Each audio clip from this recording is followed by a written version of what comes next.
if you could just tell the audience a little, like just touch on how you learned so much so fast, just based on your background, and then what you studied to, come back to yourself and do all the, you have this like really beautiful web of background and training and knowledge. So just kind of your childhood and how it brought you to discover all these healing modalities and tie them into your wisdom today. Yeah.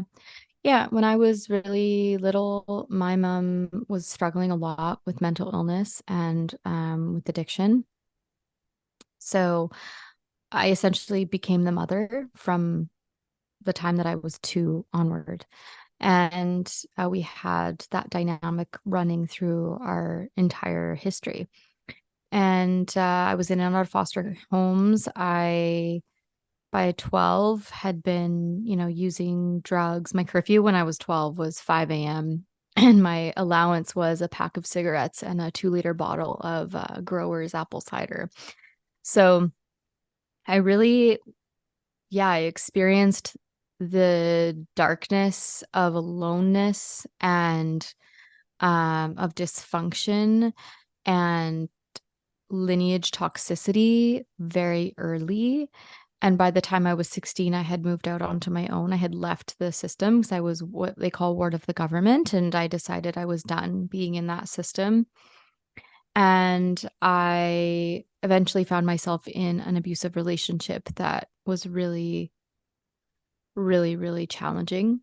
And when I left that, I would think I was like 21, 22, so very, very young still.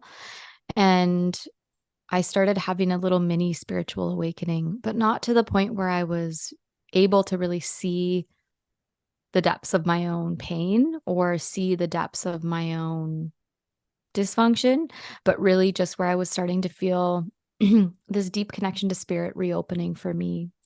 And I began doing a year of celibacy. And then I met somebody when I was like, I don't know, 20, 21. And that was very much just a karmic relationship. We ended up getting married. He was from a different country. I was like 24 or something. It was not romantic in nature when we got married. It was just like, well, okay, we're from different countries and we want to be together, so we'll just do this. And that relationship really blew up in my face in every way, deep betrayal. And, the proverbial rug got ripped from underneath me. Everything that had been present in my life disappeared. Even my cat, like everything went away. I gained like 20 or 30 pounds overnight. I became extremely ill. I lost all of my money, which at the time was a significant amount because I was running a successful business.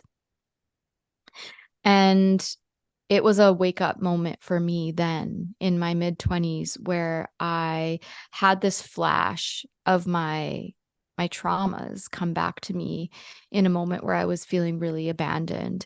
And I remembered being dropped off at a foster home. I remembered screaming for my mother and being 3 and being left. And that was the moment where I realized that all of this dysfunction and chaos that I was experiencing wasn't even about this other person. This was really about me. This was about my own history and my own lack of recognition of my own pain. And so that's when I started diving deep into transpersonal therapy, doing shadow work, mother wound work, father wound work, a lot of plant medicine ceremonies. Like I was just working with plants every weekend, doing a lot of breath work.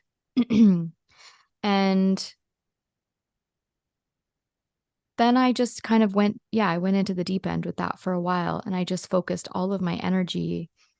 I developed different practices and tools for myself that I needed that are, now some of them are shared in my book that just came to me. And then, I apprenticed with a transpersonal therapist for many years. And then after that, I began actually studying and taking trainings and, doing all of that. But really, truly, I have gone through many trainings, but it's not that has given me this connection to myself or to spirit. It's really been, it's been this gift that I have found in myself, in nature, in those quiet moments, in ceremony, and so much time in the forest with plants. And I believe that we all have access to that innate wisdom that exists within all of us.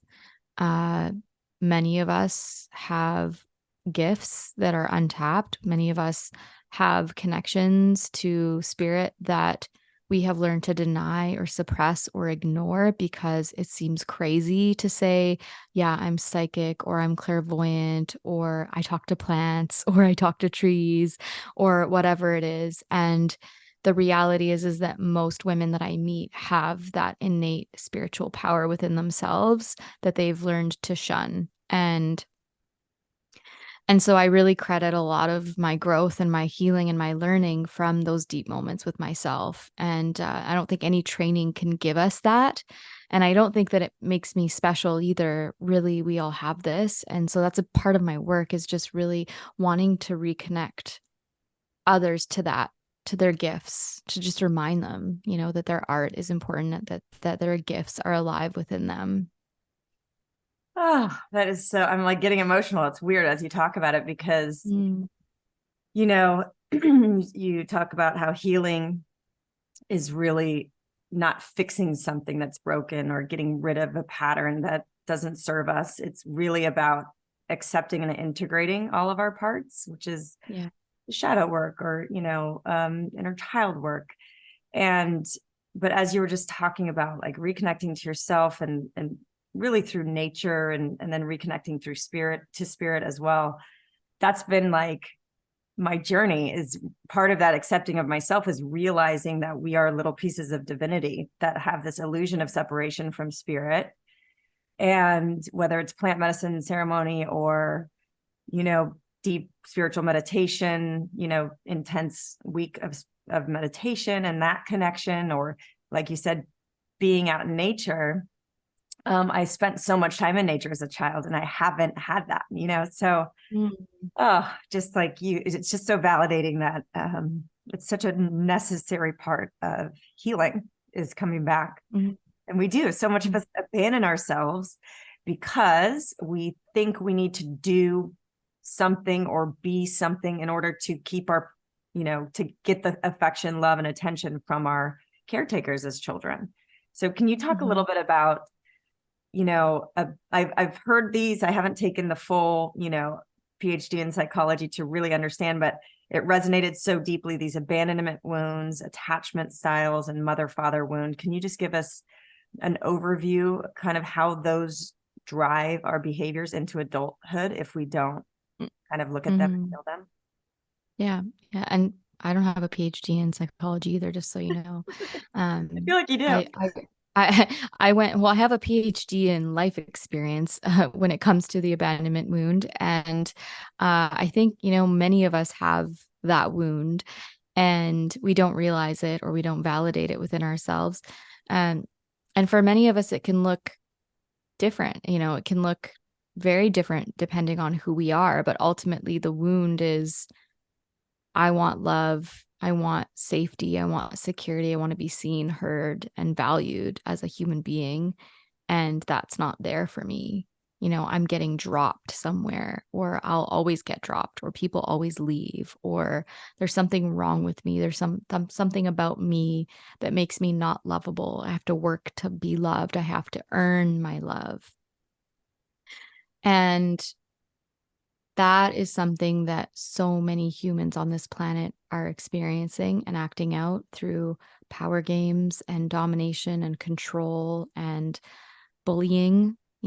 That's where all of that comes from, is that pain of not having received enough love or nurturance or care. And for me, it looked like having a mother who just wasn't able. She was a child herself, mentally and psychologically, emotionally. And so she wasn't able to be a parent to me, to be a nurturing, mothering force. She was more like a playmate. And that was very unstable. And then there was a lot of physical abandonment, like getting dropped off in the afternoon to somebody who I didn't know, and then her not coming back for months. And so in me, there was this drive to chase and pursue love from unhealthy places very early on.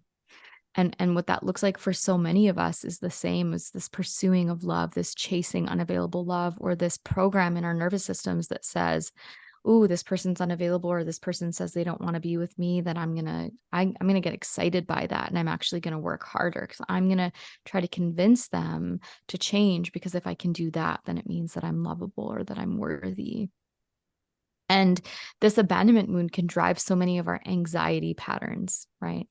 So much of our anxious energy and our mental energy goes into our relationships, where they become this giant distraction.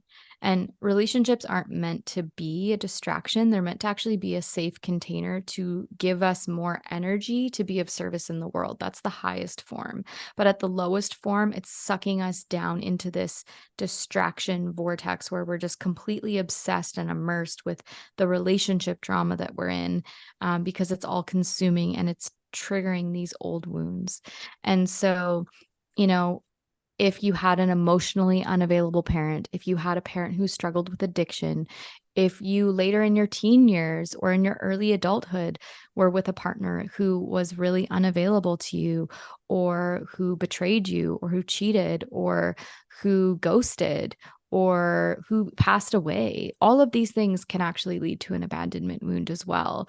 And we so often talk about it happening in childhood, but there are many stages in our lives. There's, a few stages where our brains are developing and laying new pathways. Adolescence is one of them when we're teenagers. And then, another is also, if you become a parent.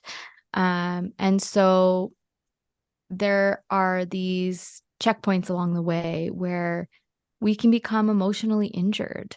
And we want to tend to those parts with care so that we can enter our relationships from a place of wholeness. And that doesn't mean perfection, doesn't mean like we're perfectly healed and that we don't have anything to work on, but it means that we're coming in from a place of self-love, self-respect, knowing, that we deserve to receive healthy love, and that we can actually be in a stable, secure form of relationship. Because so often when we are wired for chaos because we have an abandonment wound and we've grown up in dysfunction, a normal, healthy relationship will feel so foreign that we will think that we're not in love. There's something wrong with this connection. It's just not, the passion isn't there. And so we have to actually relearn what it means to relax into healthy love. Thank you for listening to the Heal podcast. Be sure to tune in for more empowering wisdom and inspiring healing stories. Oh, and make sure you hit the follow button on Apple, Spotify, or wherever you listen to podcasts so you don't miss that one episode that holds the answer you've been searching for. And if you feel inspired, we would love you to rate and review us so that we have the opportunity to reach more people. And of course, you can follow us on Instagram for some behind-the-scenes fun and more inspiration at @HealDocumentary and @KellyGorris. Thank you so much and be well.